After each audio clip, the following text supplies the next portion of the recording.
Alors, quand on vient d'apprendre le diagnostic, il y a deux choses qu'il faut savoir.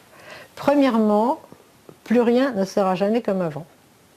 Et deuxièmement, il y a toutes sortes de bonnes choses à vivre et toutes sortes de choses même extrêmement étonnantes et fort sympathiques à condition d'aller les chercher. C'est-à-dire que la première chose à faire, c'est à ne pas considérer la personne comme un malade ou une malade, mais regarder exactement quelles sont les choses qui sont changées, quelles sont les choses qui changent, qu'est-ce qu'on peut faire, comment on peut compenser, comment on peut aménager, comment on peut arranger l'environnement et comment on peut installer un autre mode de vie et surtout un autre regard. Car la chose la plus importante à laquelle tout patient de ce type de pathologie est hypersensible, c'est la manière dont il est considéré. Car la chose qui risque de perdre le plus vite, c'est l'estime de soi, la confiance en soi. Et à ce moment-là, s'il la perd, eh bien, il devient de mauvaise humeur, désagréable et tout ça, comme tout un chacun. C'est-à-dire qu'il n'aura pas des réactions radicalement différentes des réactions d'un être humain normal. S'il fait une chose qui lui plaît, il est content. S'il fait une chose qui lui déplaît, il n'est pas content. Si on lui impose des choses qu'il n'aime pas, il n'est pas content, etc., etc. Donc ces réactions sont les mêmes, ça ne devient pas un martien.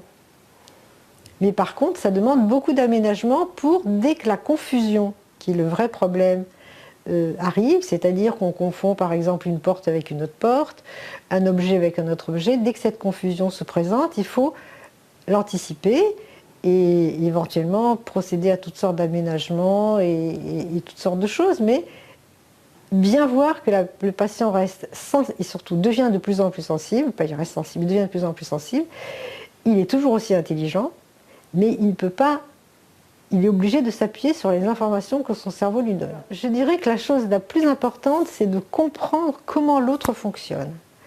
Il faut vraiment se dire, il n'est pas comme moi, du point de vue de ce qu'il perçoit dans le monde extérieur. Par exemple, quand il voit dans une glace qu'il croit que c'est quelqu'un, s'il croit que c'est quelqu'un, qu'il voit que c'est quelqu'un, si je lui dis que c'est pas quelqu'un, ça va l'énerver. Donc, je dois aller avec ce qu'il perçoit, mais il est quand même comme moi. C'est-à-dire que si je lui souris, il est content. Si je lui fais la gueule, il n'est pas content. Ça, c'est super important de comprendre ça. La sensibilité de la personne, non seulement elle existe toujours, mais elle est encore agrandie. Parce que comme la dépendance est plus grande, la sensibilité est encore plus grande. Donc, ce sont des personnes à traiter avec beaucoup de douceur. Il faut bien voir que la patience ne peut venir que si on est motivé à réussir. Moi, je suis hyper content chaque fois que je réussis à me sortir d'une difficulté nouvelle. Il y en a plein. Donc la patience, elle vient que si on comprend. Il ne s'agit pas de... Souvent, vous allez trouver dans les livres qu'il faut répondre avec patience à une question répétitive. Or, c'est une erreur totale. Les questions répétitives ne sont pas des questions, c'est l'expression d'une angoisse. Donc si vous répondez à la question, l'angoisse continue et vous êtes avancé à rien, vous êtes dans une impasse. Et des impasses, il y en a plein. Donc il ne faut pas y aller. Il ne faut pas y aller, il faut reculer et prendre une autre direction. S'il y a une question répétitive, c'est qu'il y a une angoisse, il faut trouver d'où devient l'angoisse et l'enlever. Il y a beaucoup de choses fausses qui circulent sur cette maladie et qui sont, comment dirais-je, tamponnées par la faculté. Donc les gens, ils écoutent ce qu'on leur dit, quoi. Tout le monde n'a pas forcément la capacité de regarder d'une manière indépendante. Alors, eh bien, beaucoup de gens me demandent comment je fais quand je fais des conférences. Comment vous faites pour... Je me dis, donc, quand je parle, ça n'explique pas assez. Donc, je me dis, il faut montrer. Donc, on a écrit une pièce de théâtre où on montre quelqu'un qui a cette pathologie dans toutes sortes de situations familiales. Et on montre en même temps, ça se voit, qu'est-ce qu'il faut lui faire et pas lui faire et comment... C'est une pièce assez pédagogique, mais c'est pour montrer.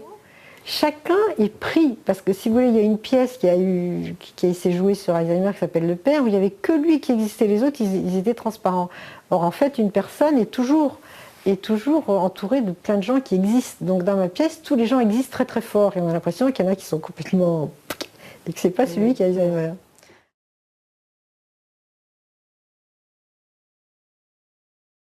Cette vidéo vous a plu ? Alors nous vous invitons à vous abonner à la chaîne d'Aidant Attitude. Pour cela, cliquez sur le bouton en bas à droite de cette vidéo. Et pour ne rien rater des prochaines parutions de la chaîne, cliquez sur la cloche. Voilà. Enfin, si vous aimez nos vidéos, cliquez sur le pouce en l'air. C'est gratuit et ça nous encourage à continuer. Merci et à très bientôt.